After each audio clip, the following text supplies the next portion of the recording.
Nah, tidak berlama-lama, marilah kita sambut pemateri kita pada pagi hari ini. Tentunya teman-teman sudah tidak sabar ya. Oke, sama-sama kita sambut pemateri kita, Kak Risma. Silakan kepada Kak Risma dipersilakan. Assalamualaikum warahmatullahi wabarakatuh. Waalaikumsalam warahmatullahi wabarakatuh. Apa kabar teman-teman yang ada di rumah? Semoga dalam keadaan sehat dan tetap semangat ya dalam menjalankan aktivitasnya di rumah. Baik teman-teman, kali ini Kak Risma ditemani oleh sahabat Kak Risma. Namanya, ada yang sudah kenal apa belum? Sebagian ada yang sudah kenal, sebagian ada yang belum. Kalau begitu biar adil kita kenalan terlebih dahulu ya teman-teman. Oke, ayo Hana, kita kenalan dulu dong sama teman-teman yang ada di rumah. Malu kakak. Hananya malu teman-teman. Ayo dong kenalan. Katanya mau jadi YouTubers. Kalau jadi YouTubers harus berani lihat kamera. Tuh ada kamera tuh. Oh, ada kamera kakak. Iya ada kamera. Ayo. Oke kakak. Ini dia teman-teman. Nah, kita ucapkan salam dulu ya. Assalamualaikum warahmatullahi wabarakatuh. Waalaikumsalam warahmatullahi wabarakatuh. Hana yang mengucap salam, teman-teman di rumah yang mengucap salam. Kita ulang lagi ya. Ulang lagi kakak. Iya, diulang lagi. Oke? Oke kakak. Assalamualaikum warahmatullahi wabarakatuh. Waalaikumsalam warahmatullahi wabarakatuh. Loh, kok gitu? Katanya diulang. Diulangnya yang benar. Kita ulang pelan-pelan ya. Oke kakak. Ikutin Kak Risma ya. Oke kakak. Assalamualaikum. Assalamualaikum warahmatullahi wabarakatuh. Baru mantap. Itu namanya Hana Soleha. Oh iya, perkenalan namanya belum? Oh iya, tetap. Oke, perkenalan sama teman-teman yang ada di rumah. Hai teman-teman, perkenalkan namaku adalah Hani. Hani? Hana. Oh iya, kakak lupa.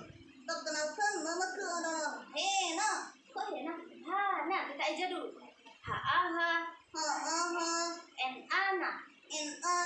Dibaca Hana. Dibaca Hani. Hani. Hana. Nah, itu baru pintar Hananya. Ulang lagi. Perkenalkan namaku adalah Hana. Iya, nama panjangnya? Nama panjangku adalah Yahanana.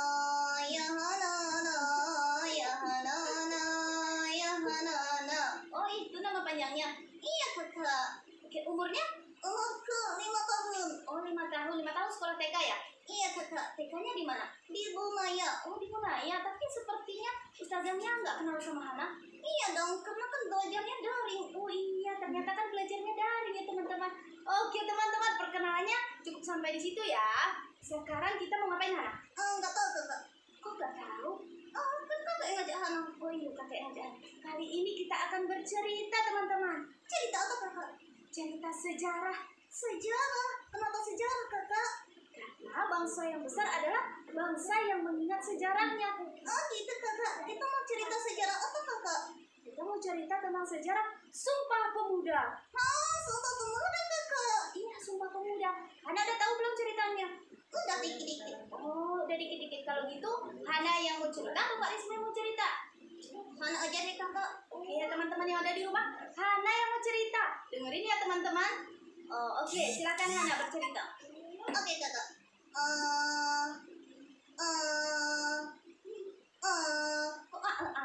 Ayo waktu terus berjalan loh Hana. Oh iya kakak, oke. Tarik napas dulu kakak. Oke, silakan tarik napas dulu. Kok gitu Hana? Grogi kakak. Oh grogi. Lagi kakak dicoba. Oke, silahkan dicoba ya. Masih. Alhamdulillah. Ya alhamdulillah. Yang dikira Hana grogi kakak. Kakak aja deh yang cerita. Oke. Hananya grogi. Iya kakak, kakak yang cerita. Oke, kalau gitu kakak yang cerita ya. Iya kakak. Kalau kakak yang cerita, Hana sama teman-teman yang ada di rumah dengarkan cerita Kak Risma dengan baik ya. Disimak ya ceritanya. Oke kakak. Oke, Kak Risma cerita ya Hana. Oke. 350 tahun lamanya. Oke. Dengerin dulu. Anak anak yang soleha itu ketika orang lain berbicara tidak boleh memotong pembicaraannya. Oh gitu kakak. Iya Hana, dengerin dulu ya. Oke kakak, maaf ya kakak. Oke. 350 tahun lamanya bangsa Indonesia dijajah oleh bangsa Belanda. Selama berapa abad Hana? 350 tahun kakak. Iya, 350 tahun itu berapa abad? 350 tahun dibagi 100 sama dengan 3,5. Berarti 3,5 abad kakak. Kok Hana pintar? Anak TK mananya udah belajar? Belum kakak, tapi Hana kan boneka ajaib. Oh iya, Hana itu boneka ajaib teman-teman. Jadi, Hananya suka matematika. Iya kakak. Lanjutkan kak. Oke, Kak Risma lanjutkan ya ceritanya. Iya kakak, silakan. Oke. Nah, selama 3,5 abad itu pula, bangsa Indonesia tidak lagi mengenali negerinya sendiri, bahkan tidak lagi memikirkan kepentingan bersama. Pada saat itu, bangsa Belanda telah berhasil memecah belah kelompok-kelompok kecil yang lemah, sehingga pada saat itu bangsa Indonesia tidak boleh berkumpul bersama dan bersatu dan merundingkan keadaan bangsa ini. Wah, jahat sekali bangsa Belanda itu kakak. Iya, bangsa Belanda itu jahat karena dia kan penjajah. Kenapa bangsa Belanda menjajah Indonesia kakak? Karena Indonesia ini kaya akan rempah-rempah. Jadi bangsa Belanda itu ingin mengambil hasil kekayaan alam Indonesia. Oh gitu kakak. Terus kak, lanjut kak. Oke, Kak selanjut ya. Iya kakak. Namun pada akhirnya ternyata Belanda itu tidak menyadari bahwa kebijakan politik yang dibuatnya justru menjadi titik awal kebangkitan bangsa Indonesia menuju merdeka. Kok gitu kakak? Iya, karena untuk kepentingan pendidikan, bangsa Belanda mendirikan gedung-gedung sekolah. Oh, contohnya kakak. Contohnya itu Stovia. Apa itu Stovia kakak? Stovia itu adalah School Good Opleiding van Indische Accent. Hah? Apa itu kakak? Bahasa Indonesianya apa? Bahasa Indonesianya adalah pendidikan dokter untuk rakyat pribumi. Rakyat pribumi itu apa? Rakyat pribumi itu bangsa Indonesia ini maksudnya Hana. Oh gitu kakak. Terus kak? Iya, jadi Stovia itu dulu didirikan di Batavia. Batavia itu di mana kakak? Batavia itu sekarang namanya Jakarta. Oh gitu. Terus kak? Nah, pemuda-pemudi Indonesia itu memanfaatkan kesempatan emas itu untuk memperoleh pendidikan. Maka lahirlah pelajar-pelajar dan mahasiswa, baik itu di dalam negeri maupun di luar negeri. Oh gitu kakak. Iya. Sehingga karena sudah banyak pemuda-pemudi Indonesia yang pintar, membuka wawasan mereka, membuka pikiran mereka agar bagaimana ya Indonesia ini merdeka. Oh gitu kakak. Iya. Pintar sekali tuh muda-pemudi itu kakak. Iya, pintar karena dia udah berpendidikan. Makanya teman-teman harus rajin belajarnya biar pintar. Oke, Hana? Oke kakak. Nah, setelah itu, setelah banyak pemuda-pemudi yang pintar, Dr. Sutomo dan dua mahasiswa Stovia yang namanya itu Gunawan Mangunkusumo dan Suraji mendirikan sebuah organisasi. Organisasi apa kakak? Organisasi itu diberi nama Budi Utomo. Hah? Budi Utomo. Apa itu Budi Utomo kakak? Budi Utomo itu adalah organisasi yang bergerak di bidang sosial, ekonomi, dan kebudayaan, tetapi tidak bergerak di bidang politik. Oh gitu kakak. Kapan didirikannya? Iya, Hana, didirikannya itu pada tanggal 20 Mei 1908 dan hari itu bertepatan dengan Hari Kebangkitan Nasional. Oh gitu kakak. Iya, Hana. Dan ternyata Hana, Kok nyata dibalik Hana, biar lucu. Ternyata Hana, gaungnya itu atau informasi berdirinya Budi Utomo itu terdengar hingga seluruh pelosok negeri. Oh iya kakak. Iya, dan menginspirasi lahirnya organisasi-organisasi baru dan partai-partai politik baru. Contohnya kakak. Ada Syarikat Dagang Islam yang menjadi Syarikat Islam pimpinan Bapak Cokro Aminoto. Oh gitu. Terus kak? Ada Partai Politik Indisi, itu oleh Bapak Raden Mas Suwardi Suryaningrat atau dikenal oleh Ki Hajar Dewantara, Bapak Pendidikan kita. Oh jadi Bapak Ki Hajar Dewantara itu nama aslinya Raden Mas Suwardi Suryaningrat. Iya betul, sama dua temannya. Siapa itu kakak? Bapak Cipto Mangunkusumo dan Does Dekker. Nah, 3 orang ini mendirikan Partai Politik Indisi. Oh gitu. Kalau organisasinya kakak, Organisasinya itu ada namanya Trikorodharma. apa itu kak Trikorodharma? Bahasa apa itu kak? Itu bahasa Jawa yang artinya 3 tujuan utama. Oh gitu kakak. Pendirinya? Nah, yang diprakarsai oleh Satiman Wiryo Sanjoyo. Tapi organisasi ini berubah Jadi apa kakak? Power Rangers. bukan berubah jadi Power Rangers ya teman-teman, berubah nama menjadi Yongyafa. Yang Yava. Apa itu yang Yava kakak? Yongyafa itu adalah kelompok pemuda Indonesia yang berasal dari daerah Jawa. Oh gitu. Iya, terus dari timur ada Yong Ambon, ada Yong Celebes, ada Yong Sumatranan Bon, ada Yong Bataksbon, ada pelajar Minahasa, ada pemuda kaum Betawi, ada peminat perorangan, terus ada Sekarukun. Sekarukun dari daerah mana? Sekarukun itu kelompok pemuda yang berasal dari daerah Sunda. Oh gitu kakak. Iya, sementara itu Hana, Apa itu kak? sementara itu tokoh perhimpunan pemuda Indonesia yang ada di Belanda, Ngapain kak? mereka tidak hanya diam saja, Ya ngapain? mereka membuat sebuah pergerakan Pergerakan apa? yang pada tanggal 15 November 1925 mereka mengadakan pertemuan yang dihadiri oleh Yong Yava, Yong Sumatranan Bon, Yong Bataksbon, ada pelajar Minahasa, ada Sekarukun. Ngapain kak? Mereka membuat pertemuan untuk membentuk panitia Kongres Pemuda pertama. Oh gitu. Jadi mereka mau bentuk Kongres Pemuda pertama. Iya. Nah, kelanjutan dari pertemuan itu, mereka mengadakan Kongres Pemuda pertama yang bertujuan untuk apa? Yang nggak tahu kakak, anak TK belum belajar. Oh iya, anak TK belum belajar. Yang berfungsi untuk mengadakan fusi atau peleburan Peleburan apa kak? di antara sekian banyak organisasi yang ada di Indonesia itu untuk disatukan satu visi. Nah, itu Kongres Pemuda pertama itu tujuannya itu. Dan itu terjadi pada tanggal berapa, Hana? Tahun berapa? Nggak tahu kakak, TK belum belajar. Oh iya, TK belum belajar. 1926. Ingat teman-teman, Kongres Pemuda pertama itu diselenggarakan pada tahun 1926. Terus kak, hasilnya? Ternyata belum memperoleh hasil, belum memperoleh kesepakatan teman-teman. Maka mendoronglah terjadinya Kongres Pemuda kedua. Oh gitu kakak. Hasilnya? Belum berbicara hasil ya Hana. Nah, Kongres Pemuda kedua ini diketuai oleh Bapak Sugondo Joyo Puspito. Oh gitu.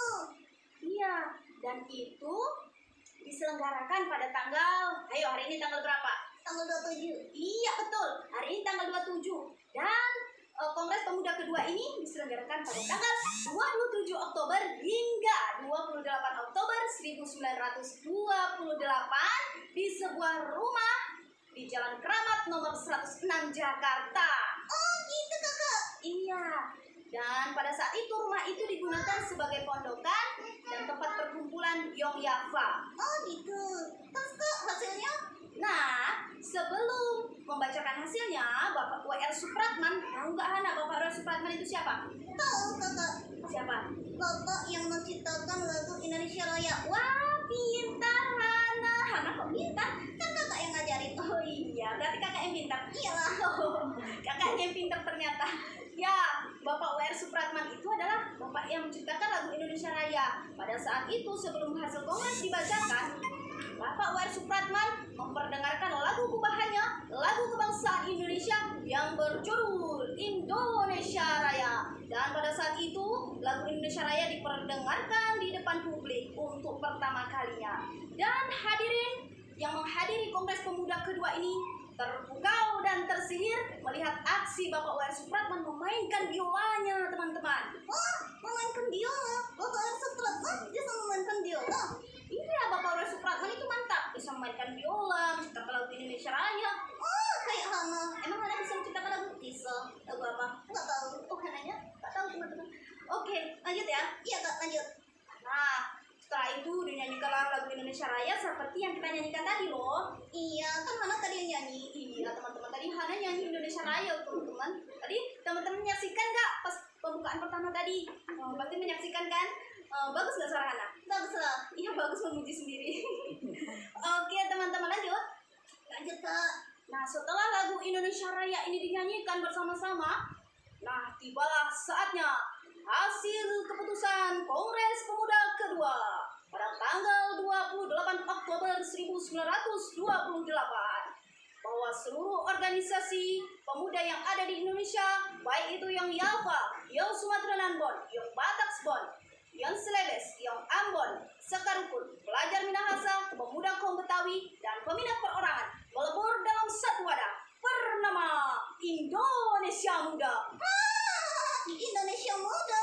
Iya, melebur menjadi satu wadah namanya Indonesia Muda dan tersatukan oleh satu ikatan ikrar bersama, yakni Sumpah Pemuda. Oh, Sumpah Pemuda Kak. Ini ceritanya Kak. Iya, ini cerita Sumpah Pemuda. Kalau gitu teman-teman yang di rumah, kita ikrar bersama Sumpah Pemuda ya. Bisa teman-teman? Kak Risma yang membacakan terlebih dahulu, nanti teman-teman di rumah sama Hana ikutin. Oke? Bisa? Sip? Oke. Sumpah Pemuda. Sumpah Pemuda. 1. Satu. Kami putra dan putri Indonesia Kami putra dan putri Indonesia mengaku bertumpah darah yang satu, bertumpah darah yang satu, tanah air Indonesia. tanah air Indonesia. 2. Dua. Kami putra dan putri Indonesia Kami putra dan putri Indonesia mengaku mengaku berbangsa yang satu, berbangsa yang satu, bangsa Indonesia. bangsa Indonesia. 3. Kami putra dan putri Indonesia Kami putra dan putri Indonesia menjunjung bahasa persatuan, menjunjung bahasa persatuan, bahasa Indonesia. bahasa Indonesia. Nah itu dia Hana, ikrar Sumpah Pemuda, ada 3 itu. Jadi kita harus hafal nih Sumpah Pemuda untuk mengingat para pemuda kita yang telah berjuang memerdekakan Indonesia ini. Oh iya Kakak. Nah kita sudah bercerita ya tentang sejarah, tentang isi daripada Sumpah Pemuda. Nah kita harus tahu makna yang tersirat dalam Sumpah Pemuda ini. Apa aja itu Kak maknanya? Nah maknanya itu yang pertama, mendorong semangat juang generasi muda. Dari kisah Sumpah Pemuda ini mendorong semangat juang generasi muda. Oh terus Kak? Yang kedua, menumbuhkan kebanggaan sebagai bangsa Indonesia. Jadi kita harus bangga menjadi bangsa Indonesia karena kita sudah tahu ceritanya Sumpah Pemuda. Terus Kak? Yang ketiga, menekankan akan rasa bangga bahasa Indonesia. Jadi kita juga harus bangga ya teman-teman memiliki bahasa persatuan, bahasa Indonesia. Terus Kak yang keempat? Yang keempat, ajakan untuk kita menjaga keutuhan bangsa Indonesia. Kenapa Kak? Karena kita tadi sudah ketahui bahwa Belanda itu dulu telah memecah belah kelompok-kelompok kecil yang lemah sehingga bangsa Indonesia itu kan tidak bersatu. Jadi kita setelah merdeka ini harus menjaga keutuhan bangsa Indonesia. Nah, Oh gitu. Terus Kak yang kelima? yang kelima itu memaknai rasa cinta tanah air Indonesia. Seperti lagu Indonesia Tanah Air Beta. Hana apa? Hafal dong Kak. Kalau gitu Hana nyanyi deh. Nyanyi Kak. Iya. Hana suka nyanyi? Suka. Oke, silakan Hana nyanyi. Indonesia tanah air beta, pusaka abadi nan jaya. Indonesia sejak dulu kala tetap dipuja-puja bangsa. Di sana tempat lahir beta, dimulai di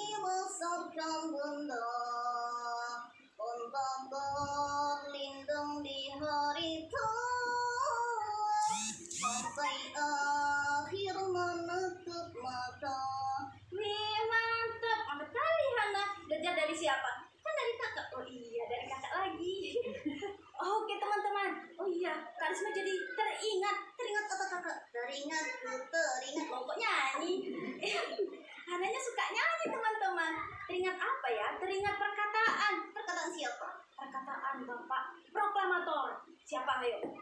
Bapak Presiden pertama. Iya, Bapak Presiden pertama siapa hayo? Nggak tahu. Aduh, Hananya nggak tahu teman-teman. Kita kasih tahu ya. Bapak Proklamator Presiden kita pertama, yaitu Bapak Insinyur Soekarno pernah berkata, "Berilah aku 1000 orang tua, maka akan aku cabut Semeru dari akarnya. Berilah aku 10 pemuda, maka akan aku goncang dunia." Wah, keren kakak. Iya, karena syubanul yaum rajulal wad. Artinya, Pemuda hari ini adalah pimpinan yang akan datang. wah keren kakak. Iya, Hana, kalau pemuda-pemudinya pandai, negara damai. Kalau pemuda-pemudinya perkasa, negara jaya. Kalau pemuda-pemudinya beriman, negara aman. Kalau pemuda-pemudinya berilmu, negara pasti akan maju. Wah keren. Terus kakak. Sebaliknya, kalau pemuda-pemudinya rusak, krisis moral, amburadul, ya susah dong, ya repot dong. Akhirnya negara goyah, situasinya pun resah. Wah keren kakak. Iya, Hana, jadi kakak teringat juga nih. Teringat tuh, teringat. Kok teringat lagi? Kok nyanyi lagi? Iya, Hana suka nyanyi. Teringat apa kakak? Teringat sama perkataan lagi. Perkataan siapa kakak? Perkataan Bapak Presiden. Oh, Bapak Presiden lagi. Iya, karena perkataannya bagus. Bapak Presiden siapa? Yang ketiga, Siapa? Bapak Presiden ketiga masa nggak tahu? Tahu? Siapa? Bapak yang menciptakan pesawat terbang. Iya, Bapak yang menciptakan pesawat terbang, pintar. Ya, siapa namanya? Bapak yang paling setia sama istrinya. Iya, Iya, yang kisah cintanya itu difilmkan. Bapak Ainun sama siapa ya? Ada lupa namanya. lupa, Hana. Namanya Bapak Bakharudin Yusuf Habibie. Oh iya kakak, iya itu dia. Iya, Bapak Bakharudin Yusuf Habibie. Bapak Habibie itu pernah berkata, Kata-kata. setidaknya ada 5 kelemahan yang harus kita hindari, yaitu yang pertama lemah harta, yang kedua lemah fisik, yang ketiga lemah ilmu, yang keempat lemah semangat hidup, dan yang paling amat sangat ditakuti adalah lemah akhlak atau moral. Nah, itu dia, lemah yang paling sangat ditakuti adalah lemah akhlak atau moral. Nah, itu ya teman-teman. Oleh karenanya itu teman-teman, mulai hari ini kita samakan langkah, satukan visi dan misi, berjuang, jadilah pemuda yang terbaik, tingkatkan potensi diri, dan jaga keutuhan negara Republik Kesatuan Indonesia. Jadilah pemuda pilihan, dan jadilah pahlawan Indonesia. Ya, sekian aja Hana. Kak Risma ini mau berkata lagi. Kata-kata lagi kak. Kayaknya kita sampai di sini dulu deh. Iya, tutup dulu. Oh iya, kita tutup dulu. Tak ada gading yang tak retak, Cakep. tak ada laut yang tak berombak, Cakep. tak ada bisul yang tak bengkak, Cakep. tak ada tuyul yang tak botak. Cakep. Oke teman-teman, sampai di sini dulu ya perjumpaan kita pada hari ini. Kak Risma dan Hana mohon pamit dan undur diri dari hadapan adik-adik semuanya. Sampai jumpa. Assalamualaikum warahmatullahi wabarakatuh. Assalamualaikum warahmatullahi wabarakatuh. Masya Allah, luar biasa ya teman-teman. Semangatnya Karisma dan Hana hari ini membuat kita semakin semangat untuk berkarya ke depannya. Terima kasih Karisma, terima kasih Hana. Sama-sama kakak. Oke, teman-teman yang ada di rumah, tadi sudah dijelaskan oleh Karisma bahwa Sumpah Pemuda itu diselenggarakan pada tanggal 28 Oktober ya. Nah, teman-teman ingat ya, tanggal 28 Oktober. Nah, adapun makna dari cerita Karisma tadi dan Hana dapat kita simpulkan 3 hal. Yang pertama itu apa? Yang pertama adalah bangga dan menjaga tanah air Indonesia serta bangga menjadi orang Indonesia, rakyat Indonesia. Yang kedua, senantiasa menjaga keutuhan bangsa Indonesia. Dan yang terakhir adalah teman-teman selalu berkarya dan semangat untuk menjadi lebih baik ke depannya sebagai pemuda